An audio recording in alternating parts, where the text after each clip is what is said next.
Good afternoon.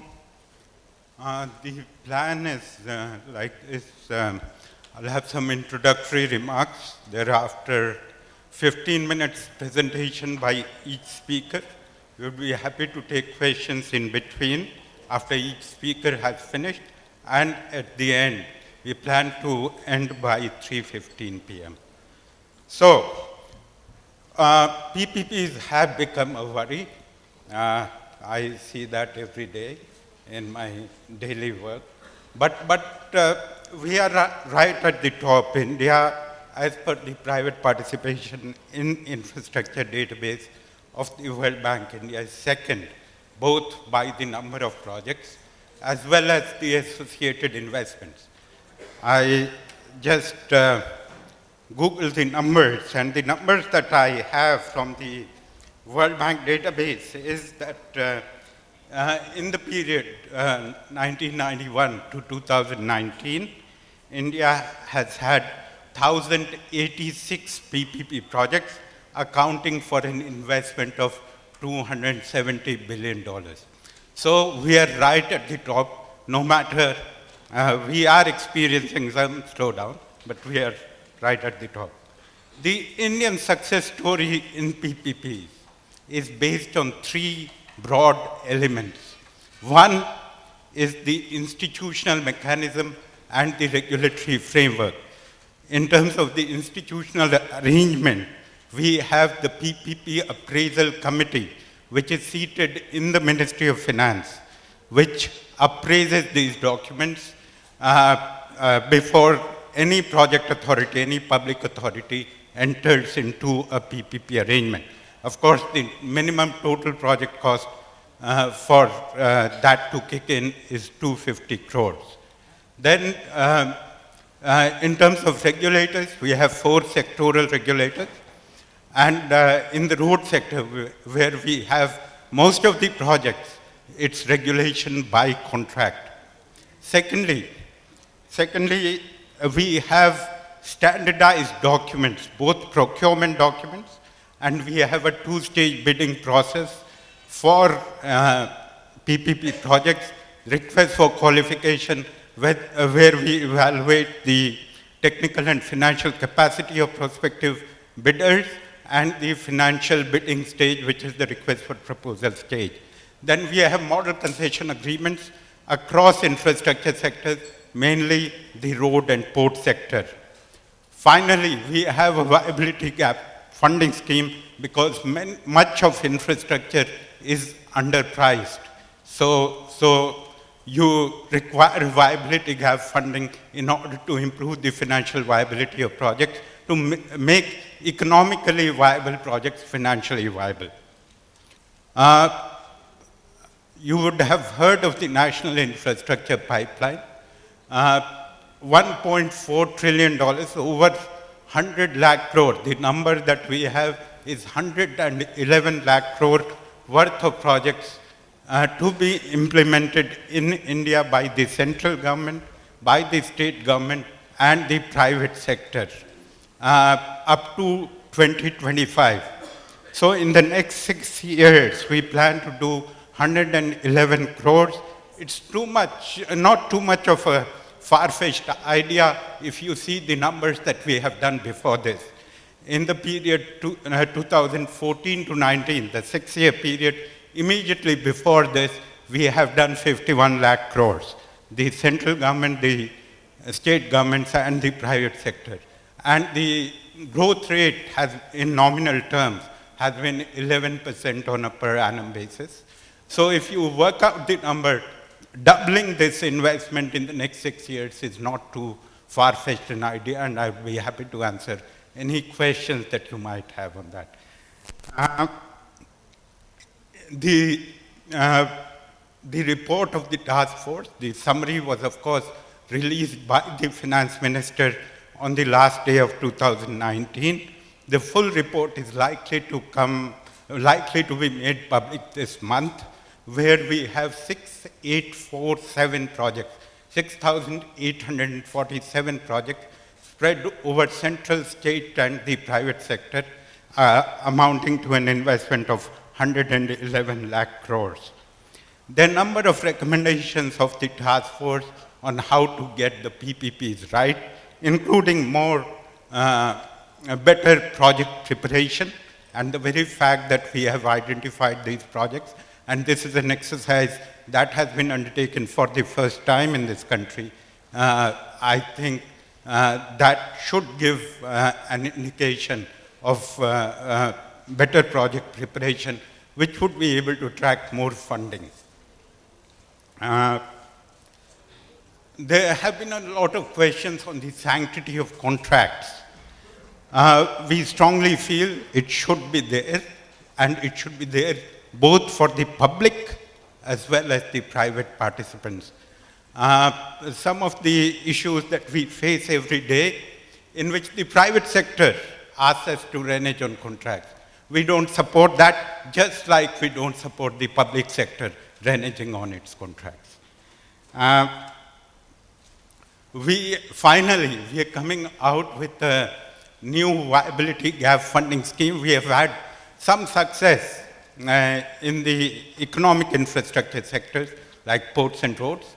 We want to replicate this success in the social infrastructure sectors, including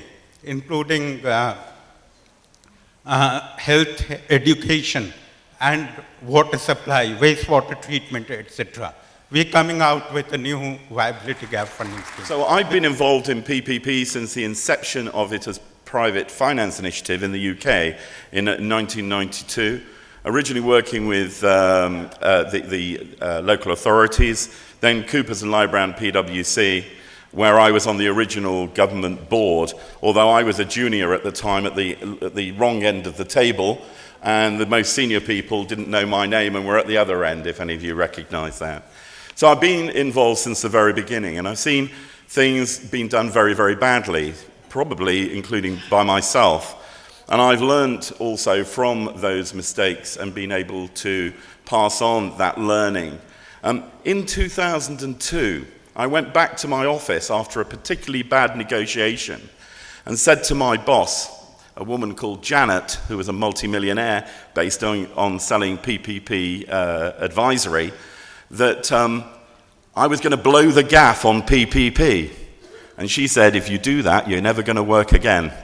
So now, many years later, still working and never having blown the gaff, I now can give a much more balanced view to the audience today. More recently, I worked for Crown Agents, and whilst I was there, we looked at developing PPPs in a number of countries across Asia, South Asia, Southeast Asia, and Sub-Saharan Africa. So I've got quite an interesting set of experience, and I can see that in some countries, they're not quite ready for public-private partnerships. So let's just confirm the definition. I've been to a number of conferences where people have been sitting in the wrong room. Public-private partnerships in some countries is a third sector, short-term, informal or formal arrangement with government, and that's not what we're talking about. So let's take the World Bank definition. Alongside, you can see the definition for India. So it's a long-term contract between a private sector and a government entity for providing a public asset or service in which the private party bears significant risk and management responsibility, i.e. significant transfer of risk from the public to the private sector. I actually prefer the term the risk is retained or transferred to the party that's best able to manage that, something we were talking about over lunch. Remuneration is linked to performance. And that's also important because in many countries, the definition is quite different, and actually remuneration is not linked to performance, and that's why PPPs are considered to fail. We use the term generically, but actually in every country it's implemented differently. Or alternatively, the framework in a particular country has been borrowed from another country, and guess what? It doesn't work, and therefore there are problems and issues. So what are the key advantages of PPP procurement contracts? Remember, we're talking about contracts which include concessions which have been around for a long time. So let's not forget that fact. So apart from those concessions, we're talking about government pays social infrastructure projects. So what does it give us? Access to capital, it attracts innovative solutions, potentially off-balance sheet borrowing, and the transfer of that risk that we just talked about to the private sector. It gives certainty of outcome, delivery of projects to time, to budget, to quality. And time again, private sector consultancies have done reviews for governments where it's been shown that 75% plus of contracts done under the PPP model have been delivered to time and budget, whereas the reverse is the case for conventionally delivered projects, where 75% of projects are delivered late and overspend. Every country likes to claim that it originated PPP. In fact, the ancient Greeks probably had a hand in it. I do an awful lot of work in Canada, and the Canadian Pacific Railway, according to the Canadians, is the first PPP. India actually can also make a claim to the private sterling investments in Indian railroads in the latter parts of the 1800s. So there you go. So every country can claim to be the first in PPPs. There was some more engagement to do with the generics of PPP in India.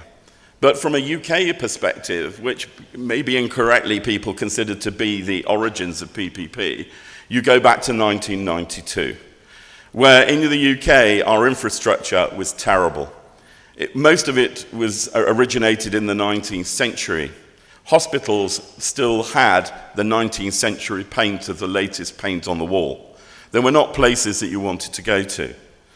By investing in hospitals and in other accommodation in the United Kingdom, the government was able to not just bring our infrastructure into the 20th century, but actually make it fit for the 21st century. But that was because we had no choice. There was no other way of developing this infrastructure. We could not borrow, and therefore all our projects had to be off balance sheet. Now, this has created a legacy, which means that actually, in making those projects off balance sheet, we had to transfer more risk to the private sector than we would otherwise have wanted to. And in doing this, we actually it resulted in reducing the value for money of those projects. And therefore, if you read about projects in the UK not delivering the expected value for money, yes, that is true, because that's how we designed it at the time. As an employee of the government, if I'd put a business case together that advocated that we were going to do a project in any other than a PPP, I would have been hauled in front of a Treasury committee and asked how I could justify this. And by the way, Mr. Diamond, it's not going to happen anyway. It will be delivered as a PPP. Now that creates a distortion. I'm waiting for the day when a PPP becomes simply another procurement method, where it's not held out as something that's completely different and is going to be able to save you from all your problems, because that's not the case. It needs to be used appropriately when and where it makes sense. And then it is a lovely tool to use, but complex. Why do I say this? Because politically, unfortunately, PPP in the United Kingdom became an issue. And when the Conservative government came to power in 2010, they reviewed the original PFI, Private Finance Initiative, and came up with something called PF2. PF2 was hardly implemented. In 2018, PFI was abandoned in the United Kingdom. When I heard the Chancellor of the Exchequer saying this, I thought, and bang goes my career. But fortunately, he then went on to say, but we're going to continue to use PPP where it delivers value for money. And I thought, good, that's the right message to deliver. Unfortunately, however, there were lots of procurement experts, and I do apologize if you consider that I might be referring to you in this instance, who rebadged your CVs or their CVs as PPP experts, but without really understanding what the differences were between a conventional, traditional contract and a PPP. Consequently, there are more PPP experts in the world than there have ever been PPP projects, because everyone is a PPP expert. This created problems that were identified by the World Bank, who found that there were failing contracts. And those contracts didn't seem to reflect the PPP environment. Yes, it reflected, they were called PPPs, but they looked like conventional contracts. And when you looked at them in greater detail, you found that actually they'd been undertaken and negotiated by procurement experts, but who were only familiar with the traditional route. So they introduced the CP3P examination, which I actually deliver training in, and if we have time, I'll come back to you later on. I'm just going to give you a quick whiz around the world to see what's happening with PPPs now. So KPMG have given us this rather good picture where it shows the kind of mature markets where it's stagnated, places like the United Kingdom. Then we've got the mature growing market, such as places like most of Europe, South Africa. And then we go down to countries like Australia and so on and so forth. You'll be able to see the slides afterwards when you are given them. PPP, so global coverage. Is it a high-risk approach? There is a considerable gap in professional knowledge and commercial experience between the private sector and public sector negotiators. So the consequences are excessive pricing, lower quality delivery, expensive contract changes, and unachieved value for money aspirations. So again, what we need to do is to improve the quality of the people who are negotiating on behalf of the public sector. If we look at finance for countries with and without IDA status, we can see the red line and the blue line. And we can see that actually, although everyone considers that PPP is a way forward in IDA countries, actually there's not really a lot happening compared to what's happening elsewhere. So there's something that needs to be done.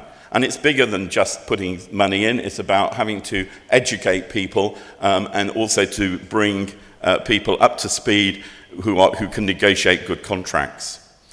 In terms of the geographical spread, we've got Eastern Asia Pacific continuing to dominate global investments with about 40% of local PPI investments. That was in the first half of 2019. And this represented an increase in investment commitment in absolute terms, but its share of total investments has decreased, largely due to significant increases in Latin America and the Caribbean. This is quite interesting in terms of those trends. You can see we've got China with 34% of global investments, where the whole of the South Asia region at 12%. So some very interesting statistics here. India, in fact, is at 9% of this. So, in the first half of 2019, there were £40.8 billion on these projects across 175 projects, which was an increase of 14% over investments in the same period the year before, and 20% above the 2017 level. So what we're actually seeing, despite what is commonly considered, we are seeing continued growth in PPP, although less PPPs are being done, interestingly enough, in the traditional countries that it's been considered to undertake with PPPs. The transport sector accounts for more than half of the global investments. The energy sector accounted for 43%, and the water sector saw a decrease of 22%. Whereas an ICT also saw a decrease as well. There has been previously quite a lot of investment in what's called the ICT backbone in a lot of countries, but it's recently declined. So that's just another view at that. Investment commitments in IDA countries total 2.5 billion across 9 projects. There you are. Okay. MENA is an interesting area. Up to the period of the Arab Spring, there was quite a lot of good works being done, frameworks being put in place, projects being identified. But then the Arab Spring came along and things seemed to stagnate. But a working paper has been done, which looks at the putting money into that sector specifically to try and kickstart the PPP approach within MENA. Okay. Right, Australia and New Zealand. So Australia's mature growth, New Zealand's small developing. And you can just quickly have a look at that, and you can see that most of the works on PPP are in rail and road. Across the projects, we are seeing that there is actually a lot being proposed in the future. This is not a market which is finishing. So we're expecting to see a lot more projects in that area. However, just to note that after the crisis, the banking crisis in 2007, that the cost, the margin associated with financial cost was a lot greater in Australia after that time. So you shouldn't, of course, just look at one factor, but it's interesting to see that that cost of finance has risen significantly. In the European Union, we can see that the financial crisis, which is the red line on the left-hand side there, you can see the number of PPPs falling away after that time.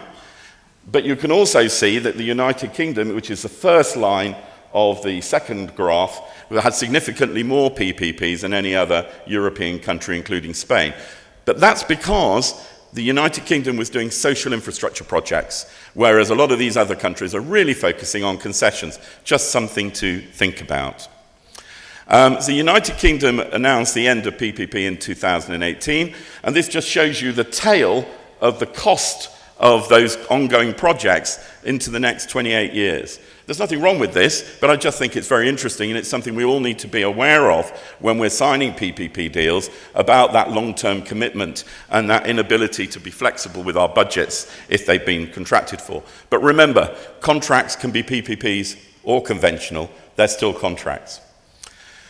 Canada is a very interesting country because it bases its projects around the provinces, and some provinces have different political colour to others, and consequently some provinces think PPP is wonderful, and others don't think it's so good and have stopped it, and then they've changed political party and they've started again.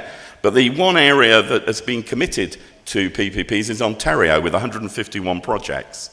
They have also got a number of projects in the pipeline across Canada, and again, you can have a look at the detail here after the presentation. In terms of the deal flow, you can see that it's still quite strong at 2018, as it was earlier in the progress and establishment of the PPP approach.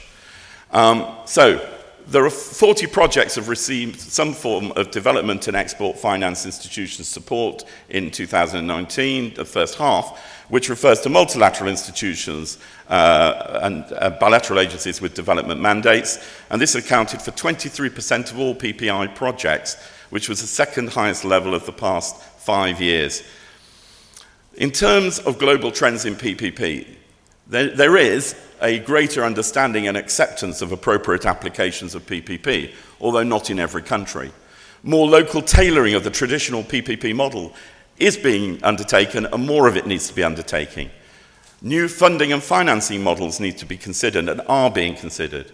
Improved advanced planning for major capital projects is something which comes through PPP, and an increased focus on pricing and performance. But it is an increasingly global market, and there is a need for the MDBs and mixed investment for some EMDE countries. Whilst there's a diminishing number of PPP transactions evident in many mature markets, the global average value of overall PPPs is increasing. So just quickly, what are those critical success factors?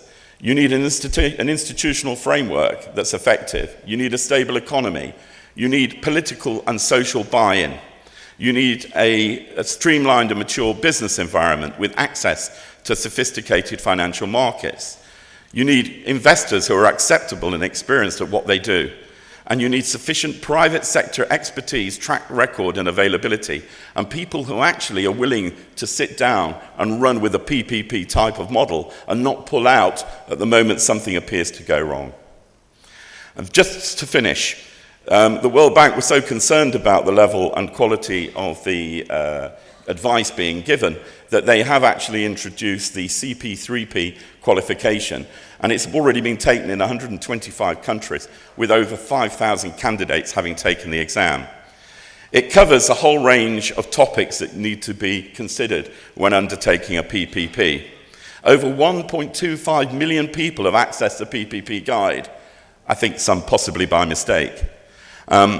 But it does enhance capability for infrastructure and development. It means when you're talking about PPP in a room like this, if you've done the CP3P qualification, you're talking the same language. It's a shared language.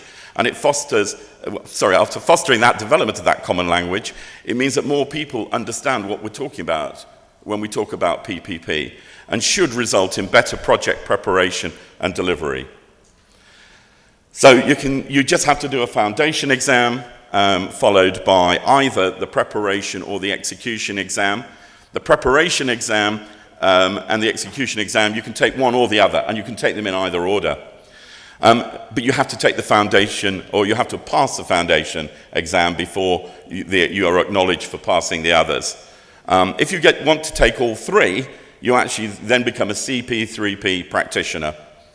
Okay? In terms of people who've already taken exams, in this region, 153 people have taken exams. In India, which is, I think, the highest of the countries locally, followed by Pakistan, Bangladesh, and then so on. Procurement. Procurement is essentially a two-way contract. That's the general way we've been handling in conventional contracts across sectors. PPP is the only frame of procurement where there is a three-way contract. The entity which is giving out the contract, the entity which is executing the contract, and the entity which is enjoying the benefits which have arisen out of the contract. And during the existence of the entire cycle of PPP, all three entities are therein together. It is the only form of contract where there is no handing over in between the duration of the contract. Just to set the context right,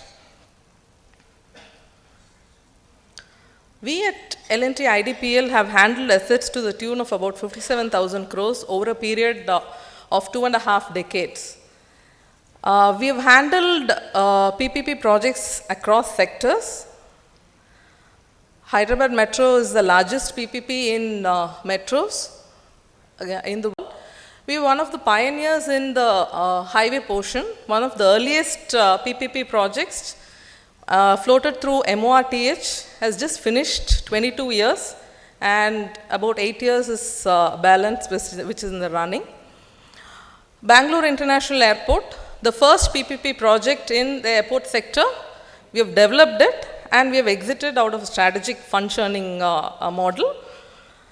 And to name other few sectors, we have done the PPP in water sector, Vizag International BOT model. We have exited out of it. So look at our portfolio. We have handled about 23 projects in roads. Metro I've already told. Bangalore International Airport is there. 5 port sectors, 5 projects in port sector, and a multiple level of projects in urban infra. So this is a gamut in which L&T IDPL has worked in the PPP framework.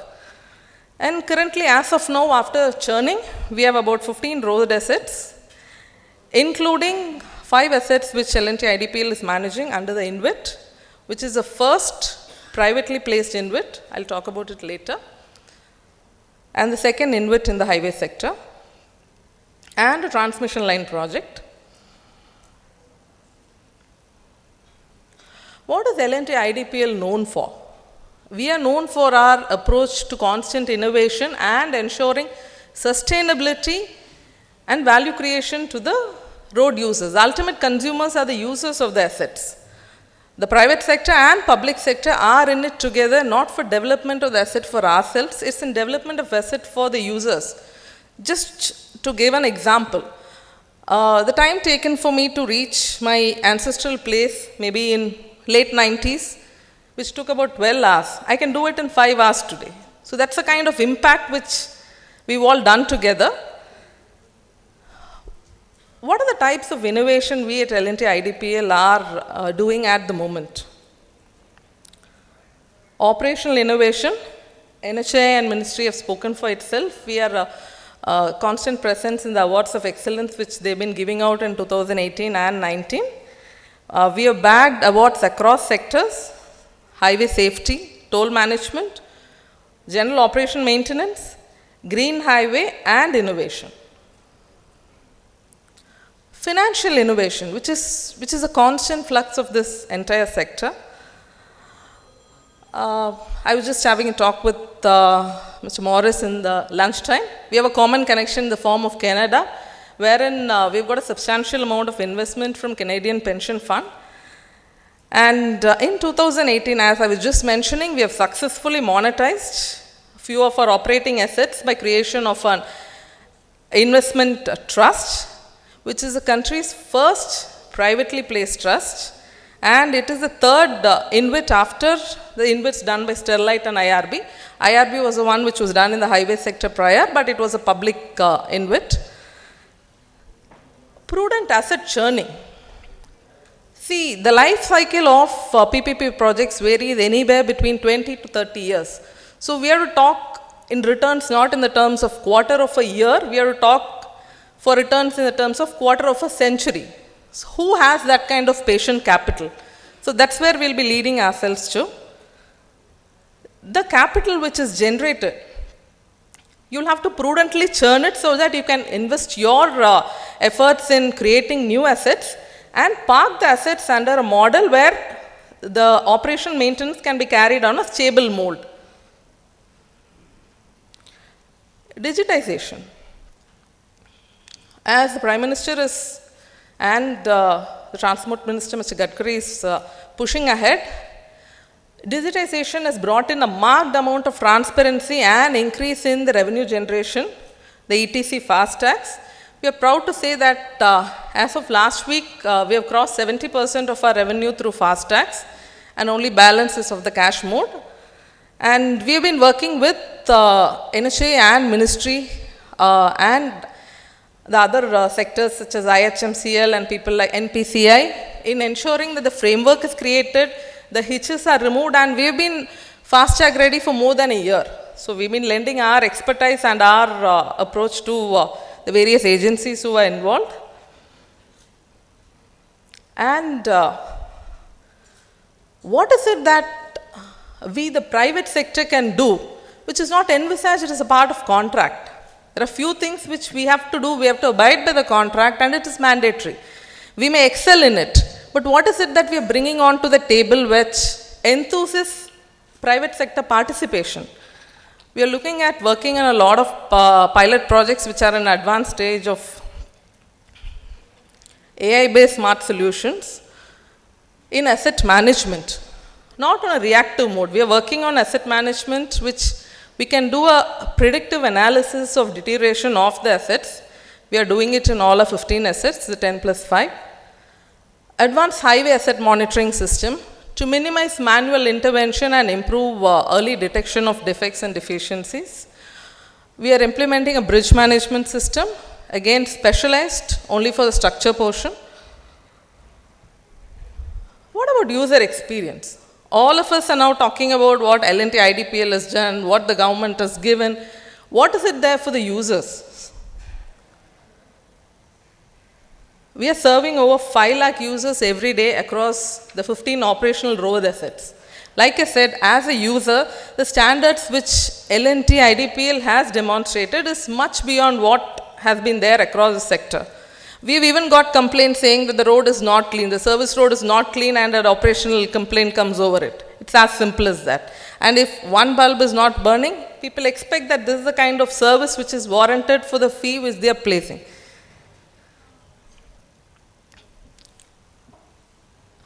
This year budget, what was the core of it?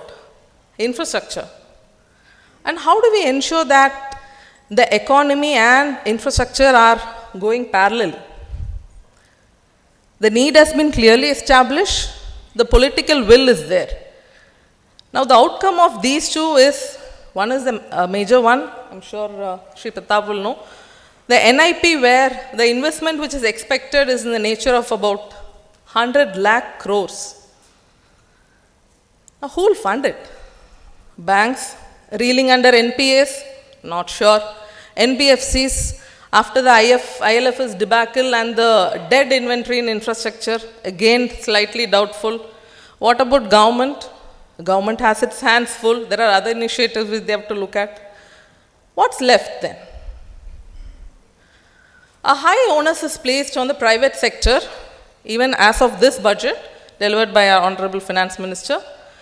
The NIP expects 40% of the investment from private sector in the roads portfolio.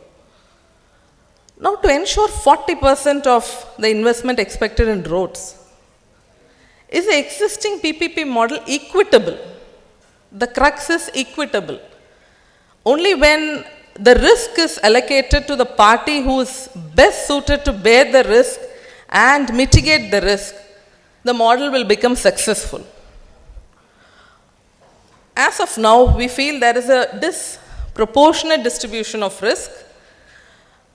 The concessionaire is operating under factors which are beyond its control.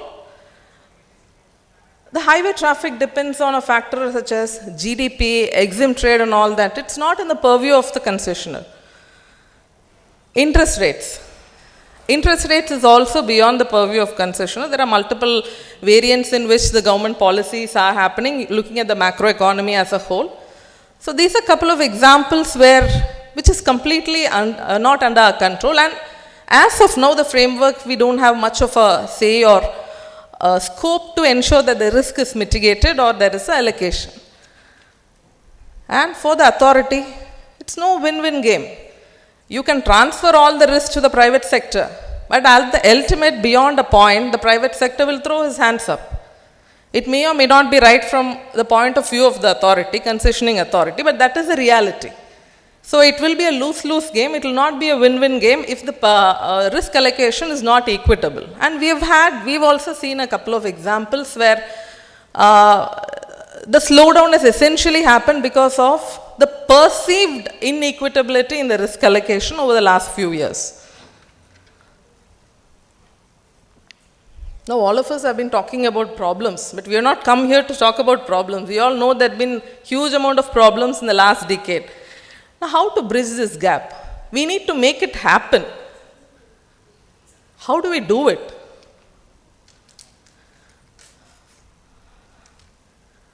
Change in policies. These are factors which essentially are driven by the government, keeping in view the larger perspective of the economy and the public. These have to be addressed, or there needs to be a mechanism where these kind of issues are addressed in the contractual framework. Closure of mining, it's been a disaster across projects. Development of dedicated freight corridor, development of Delhi-Mumbai industrial corridor, multimodal transport, increase in the load carrying capacity of trucks. These are things which were never envisaged, and it is not easily quantifiable across. Dispute resolution.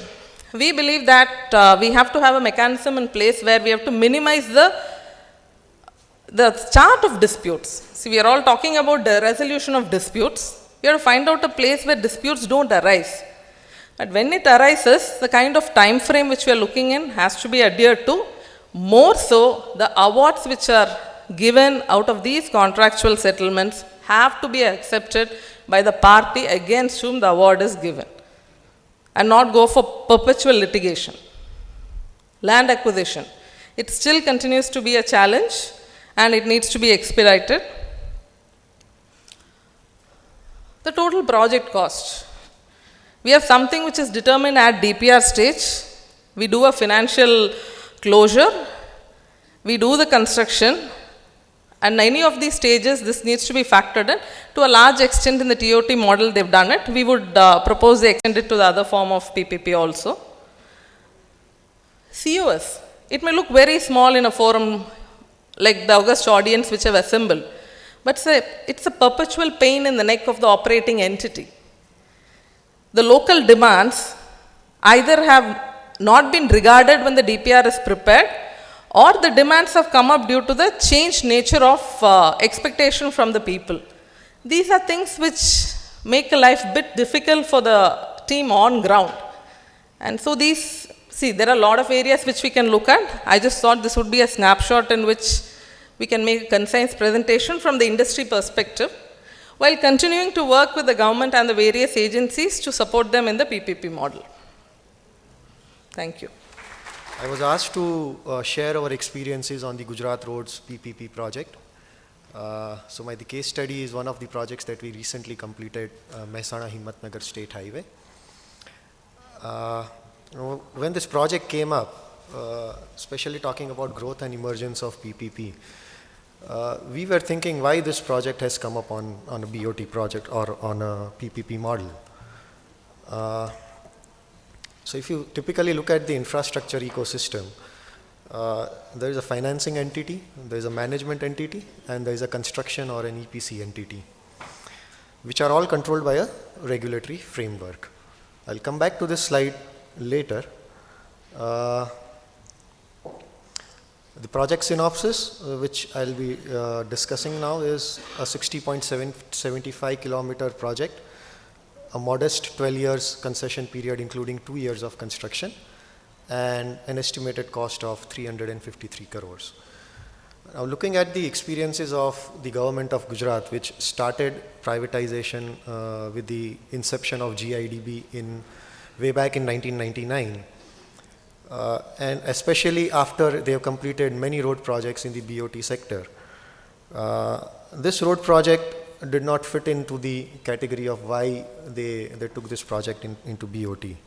Now typically a PPP sector evolves with the startup phase, then there is a regulatory rethinking, then there is a financial settling, but this project did not fit into any of those. So I tell you why. If you look at the map of Gujarat, this red line represents the project corridor. It is not connecting to any national highway. It is not connecting to any port, but it was needed for the social development of the region.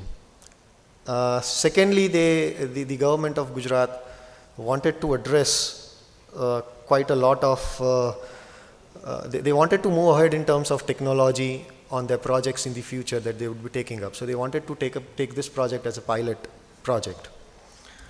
From the funding scenario, this project was conceptualized somewhere in 2012 or 13, and the RFQ came out in 2014. This was the time when the hybrid annuity in the highway sector had not picked up. The government was offering a lump sum payment similar to hybrid annuity project, 40%, and there were fixed annuity payments that we were supposed to get it every 6 months. So now coming back to my original slide, when we evaluated the project, whenever we evaluate any PPP project, you don't assess the return straight away. You first of all assess the risk, right? Now the risk are, the financing sector would have its own set of risks based on the contract document. The management, the owner, which is the state government, the operator, which are the concessionaires, and the end users, which may be the road users or maybe the industrial park users, or whichever way the PPP that you have formulated. And there is this construction sector. So what the government wanted to do here was bring up a new financing method, which they later called as, the government of Gujarat called as modified annuity project. They wanted efficiency and institutional strengthening on their own projects. They wanted to move ahead with the environment friendly road constructions and everything. And what they asked us to do was, they asked us some pilot green initiatives. They asked us for speed and efficiency, and there was also a component where we had to address some social concerns. So this was what the government was looking at. It was not just a PPP that had been conceptualized due to shortcomings of the funds. So when we talk about the innovative financing, what the government was offering was a client share of 40% during the construction. Now this was conditional. I mean, irrespective of how you look at the financial progress or the physical progress, they had clearly defined in the agreement. What they said was, unless and until you complete continuous road stretches of 5 kilometers, 10 kilometers, you're not going to get this payment. So normally what concessionaires do is they fudge up the physical progress, the financial progress, and then they get the financial support. But on this project, it was clearly identified. So the performance measure was clearly identified. Now what this did was, instead of getting us to work on the entire stretch of 60 kilometers, they asked, what the government was telling was, what all work you start, you finish it. You don't leave it 2 years. Don't let the public at large be disrupted by your construction activities. The second part was the modified annuity. Unlike the HAM project, we were to quote a single annuity. The risks that we had was the interest risk and the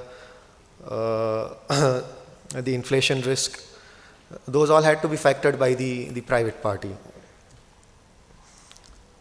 So there were bonuses and penalty clauses which were derived from the annuity amount which we quoted. So let's say my 6-month annuity is 60 crores. So my per day would be 60 by 180 rupees penalty or bonus. So that this is a clause that really motivated us. And there was an upper limit to it. Normally HAM projects have 3% of the bid project cost, but on this project it was one annuity. Later on, the government of Gujarat, there were certain stalled projects.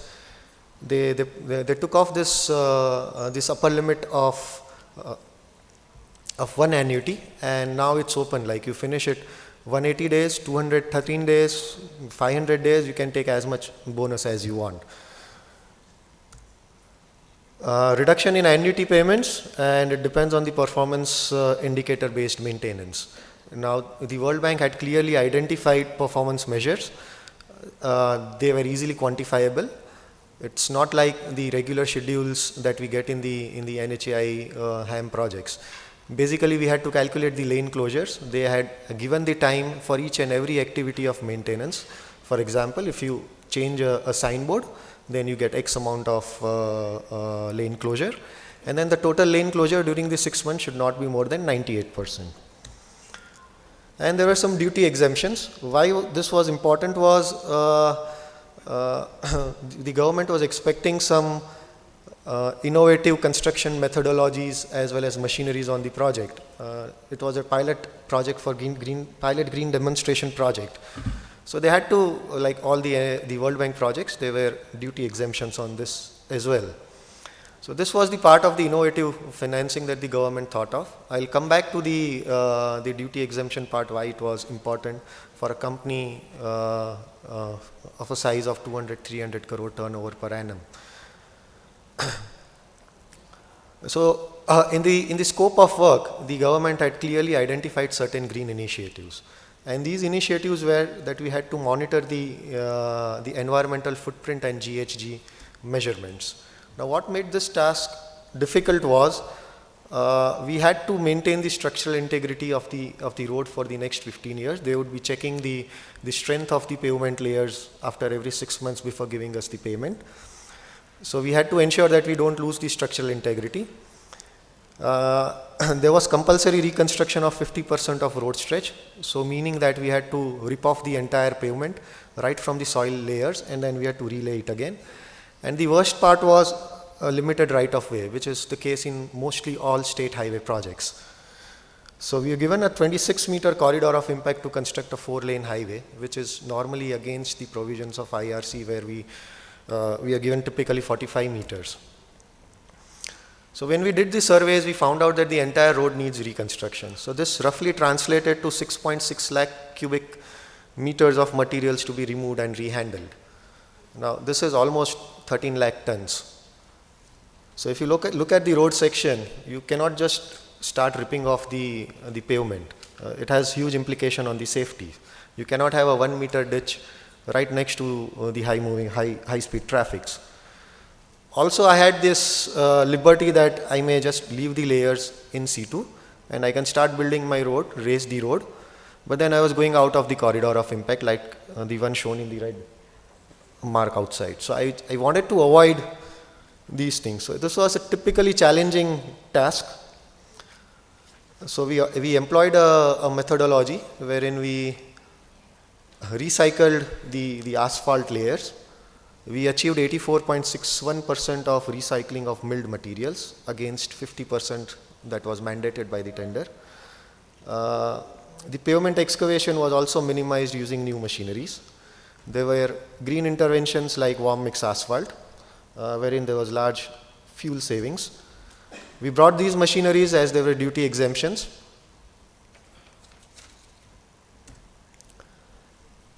Now, typically, if you go look at the green initiatives, what happens is reduction in, if you look at the way the roads are paved, even 0.1 meter inaccuracy would translate to 10,000 metric tons of aggregate being wasted. So if you're talking about putting up 30 kilometers of road every day, you're probably paying more in wastages to the contractors, and you're also harming the environment. So we demonstrated certain technologies which would minimize the wastages. We demonstrated green initiatives using renewable energies, the solar lights and everything, which are working fine on the highway. Now there were certain social interventions that we had to do, and there was one typical social intervention of cattle crossing which really made a positive impact on the entire corridor during the construction.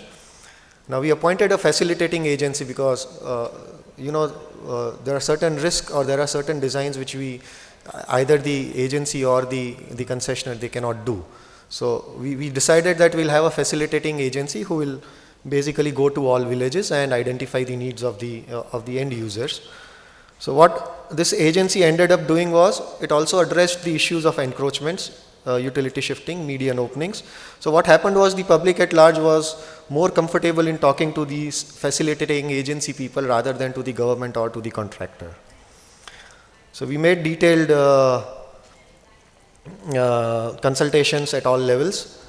The typical problem arose with the cattle crossing when we were constructing an 800 mm, a 3-foot wall in the center of the road, which would basically restrict the cattle movements. So when our people went to the site, they understood the actual needs of the people. Now the people also felt that okay, there is an agency who is understanding our needs. The government has appointed that agency. There is a positive feedback that is being sent. And for the contractors like us, it was we had to concentrate only on construction. So basically, we marked all the routes of the cattle, and then it basically created a positive impact on the project. Now during the construction, there were a large number of people who visited the site. Almost every month we had 2 or 3 visits to the project. So that helped us. We did trainings for the government engineers, academic institutes of how the green project is done, what are the performance monitors. And the challenges we faced and what we did are summarized here. The biggest success that we had was we finished the project 13 days ahead of the scheduled completion with a good quality of the road. And we basically calculated the carbon credits which we saved. So in a way, this project had many lessons learned for us, which we have documented, and the government of Gujarat is now basically trying to push the other projects based on the success that we have received on this project. So we are now seeing milling, we are now seeing recycling made mandatory on all the projects. Friends, I will be discussing about our experiences of PPP in the road sector. Before I'll go to the PPP in road sector, just a quick background about the total road length in the country. We are fortunate that we have the second largest road network in the world. This road network has been divided into a number of categories, and it is depending upon who is the custodian. The national highways are the most important road, and the length of the national highway is around 1.32 lakhs kilometer. If we see in terms of the total, size of the network, it is minuscule. It is less than, it is around 2.2%. But these are the most important corridors. It carries more than 40% of the total traffic. When I compare this size of the road network in terms of the length per square, 1,000 square kilometer, it is comparable. We are much above in the world because we are number 2 in terms of the total road network. But qualitatively there are a number of deficiencies. When I'll say deficiencies in terms of the, in terms of the capacity, in terms of the geometrics, in terms of the availability of the level crossings and all those. In fact, if we'll talk about development of roads in the country, if we'll see the journey of last 30 years. 30 years back, there are basically 3, important aspects of road development. One is the project preparation, another is the project supervision, and number 3 is the project implementation. 30 years back, all these were in the public domain. The government will prepare, the government engineers will prepare the DPRs, they will implement, they are the supervision consultant, and then even implemented by them, departmental.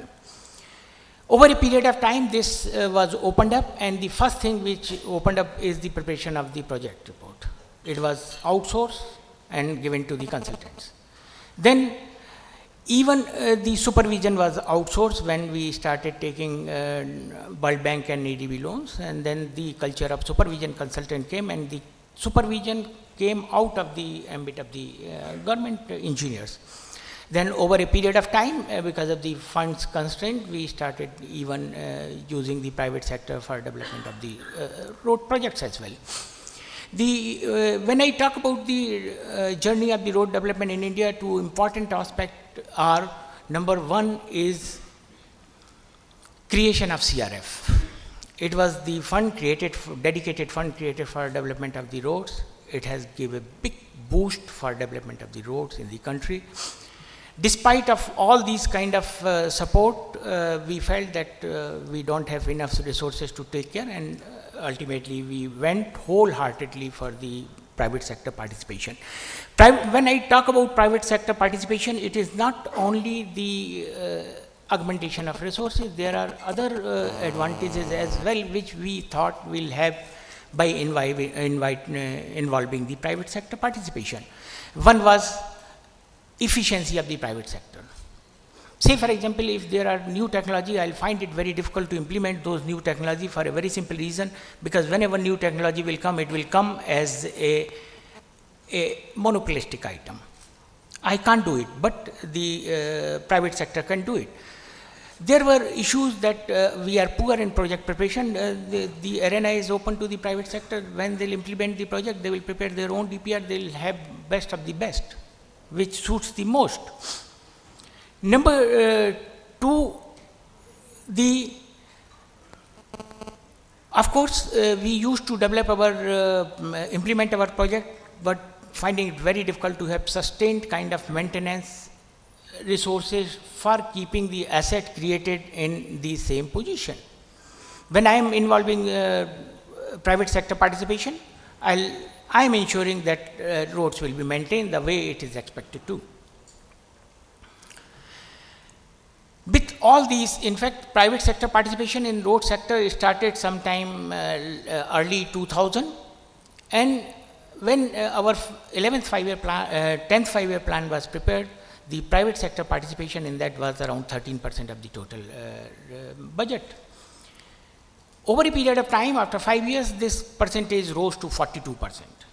Now question is, what are the factors behind this great success jump from 13% to 42%? Basically, whenever I talk about the private sector participation in any of the area, most important is the legal framework available with you. In the national highway, we are developing and maintaining all our national highway. The base act is the National Highway Act, and it allows private sector participation in the development of the national highway. Then comes when you have the legal framework, then comes the institutional framework. Fortunately, when this system was introduced, private sector participation was introduced, there was a cell of PPP, which was heading this development. The role of the institution is basically to standardize the thing, policy formulation. So all those policies were there, and even documents were standardized. The third important aspect of successful implementation of the PPP is availability, robust risk allocation mechanism. Fortunately for us, we have all model concession agreements. It clearly defines how the risk have been allocated. It defines all the contract condition, and most important is I am not varying my condition from project to project. So a person who is in the business, he knows what is and how to act on a particular situation. all these documents are standardized. When I say all these documents are standardized, it doesn't mean these are static. These are dynamic documents. On the basis of the feedback we receive from the stakeholders, we go on modifying, we go on improving our documents. Fourth important factor for successful implementation of PPP is availability of the viable projects. As I told you in the beginning of my presentation, that we have very large network, but qualitatively yes, but quantitatively. So there are deficiencies in the system which I wanted to improve, which gives me lot of economic and financial benefit. So fortunately, we have good self-help project available to be offered to the private sector. The confidence of the private sector will be generated only when you have all open and transparent established processes. Fortunately for us, in the NHAI, our system of procurement is open, transparent. As and when we invite bid, even when we reject a tender, we invite them the reason. If we have certain clarification to be sought about their capabilities or whatever reason may be, we inform them, have clarification them, then re-examine our total proposal. If their pass is fine, if fail, then we again inform them the reason for rejection. So our total system is very robust, well laid down and transparent. Another aspect for successful implementation of the PPP is dispute resolution system. When we started PPP, we built in mechanism for the dispute resolution, and the creation of independent engineer is the outcome of one of such reason. The independent engineer, who is independent from NHAI as well as the private operator, will judge the dispute first. Thereafter, there are a number of levels to resolve dispute. Number 2 is the settlement level, then arbitration and all those. Not only all this, you will have to have matured contracting industry and support from the finance market for implementation. We had all this. In fact, again, if I go back around 10 years back, when we started our PPP, there was a time when road development NHDP phase 1 was launched. The whole idea was, let us involve PPP, and the target set for implementation through PPP was of the order of 15%. But by the time we reached up to NHDP 7, the whole our system was involved PPP up to 85% and 15% through the budget. But unfortunately, for the reasons attributed to entire environment, including NHAI, concessionaire, the financing market, our system could not work, and we'll have to switch over to EPC. Thereafter, NHAI brought in number of alternate mode of procurement. Basically, the whole idea of different mode of procurement to address all those segments which we intended to harness all the segment of the market depending upon their risk appetite. And based on the risk appetite, we have number of formats available for coming to the kind of risk one has to share under different mode of contact. I think you are all well aware of. With all these efforts, we have already completed around 10,000 kilometers of roads under PPP. These are all completed projects. Apart from that, another 12,000 are under implementation. Over a period of time, with the experience gained in implementation of PPP projects in national highways, we brought in number of alternate mode of procurement. As I told you, when we could not offer projects on BOT, we went to BOT, NUT, HAM and all those. One of the biggest reason of setback to the PPP was delay in construction of pre-construction activities. Henceforth, we have decided we will not award a work until and unless we complete the pre-construction activities to an extent of 90% of the project. Modification of the document, as I told you, we have a standard document, but we just go on modifying those on the basis of the feedback we receive from the industry. Recently, our model concession agreement is under revision on the basis of the discussion we had with the contracting industry, and we'll have a modified document. Although we have very efficient system, what we said that efficient system was built in the contract document, over a period of time it was felt that the disputes are piling up. NHAI has recently introduced a very efficient system of conciliation, wherein there are 3 conciliation committees who conciliate between me and the concessionaire. We have referred 60 such cases to them. They take maximum 6 meetings, which can be done in 2 months. Therein we resolve the dispute. I am sure you might be having some kind of apprehension whether we have the kind of success under this conciliation. I can only inform this gathering that 60 cases which we have referred to the conciliation committee, 22 have been settled, 8 failed, 30 are in advanced stage. Not only this, we have implemented very efficient system of grievance redressal, wherein a portal has been launched, wherein any concessionaire can lodge his grievance. His COS is pending, his DOT is pending, his payment is pending, whatsoever it is. And the concerned officer is expected to respond to it. It is being monitored at the highest level. Then comes the electronic toll collection. Whenever we talk about PPP, everybody says the biggest evil of PPP is the toll collection. Now we switched over from manual to the electronic toll collection, which will eliminate that. Then support from the government. In fact, when there were a number of languishing projects, we brought in number of policies which help the concessionaire to push that project. The policies are rationalized compensation, harmonious substitution, and all not whatnot. Now even national infrastructure pipeline has been prepared. Even in this pipeline, the 36% share has been earmarked for, I am talking about the road sector alone, 36% share has been earmarked for the PPP. So it we'll have to continue on the PPP. Now coming back to the concluding part of it, in PPP, what are the issues which we'll have to still address? Number one is development of network. When I'm saying development of the network, we are at a stage where our network has not been developed to a mature state.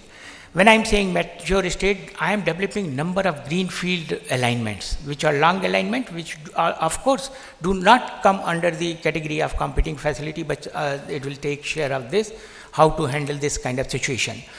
We have straight away went to the PPP without doing value of money analysis for the project.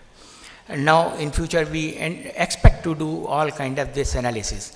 Then BOT project, whatever I'll say, these are the long-term contract. You can't anticipate all those conditions. There should be something called renegotiation of contract, which is lacking in our system. Then need for a regulator. Today, the whole cap, whether it is regulator or policy formulation, everything is done by the government. There is a need for regulator which will act as an arbitrator, conciliator between the authority and the road user, and authority and the concessionaire. Then the important point is the capacity building. We have taken up PPP in a very big way. We find a lot of shortage of capability under each category, whether it is concessionaire or contractor, EPC contractor, or the consultant. Thank you.